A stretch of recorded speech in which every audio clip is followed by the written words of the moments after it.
今次同屋企人去越南旅行，相隔6年再次搭飛機到外國旅行。對上一次搭飛機前往外國旅行已經係2018年。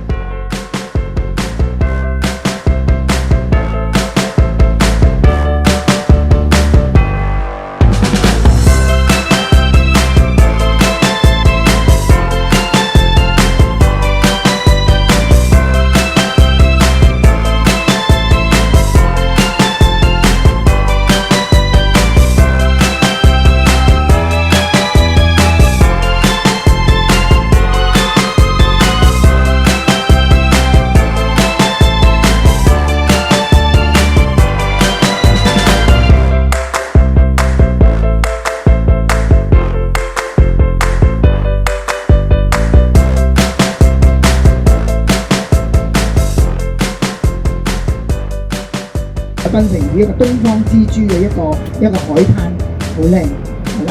咁樣我哋呢幾日咧，我哋嗰啲行程咧就會去珍珠島啊，又會坐嗰啲纜車跨海嘅最長第二，即係可以講越南係第2最長嘅纜車。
呢度係芽莊石教堂，呢度有唔同門徒嘅雕像，耶穌係有12個門徒，去到嘅時候就見到唔只有12個，原來係仲有好多個，多到數都數唔晒，覺得好新奇同埋特別。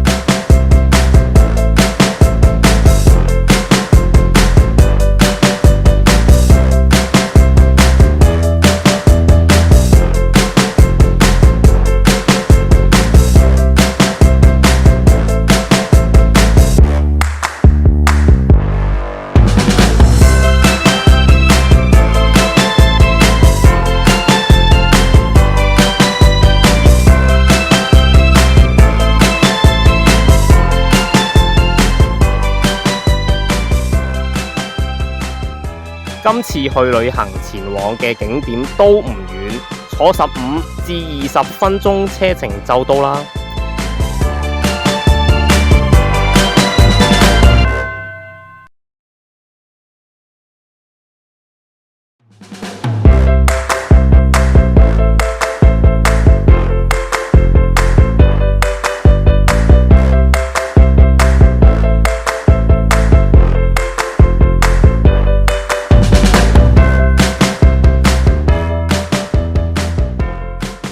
呢度係芽莊珍珠島樂園，係隔住個海嘅，需要乘坐跨海纜車前往。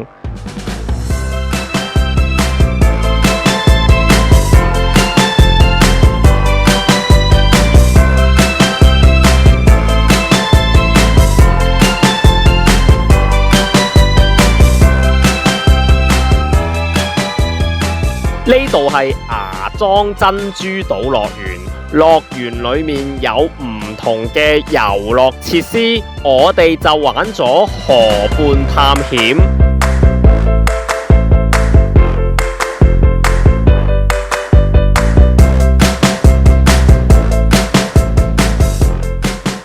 裏面係同香港迪士尼樂園一樣，都係一個遊覽船嚟。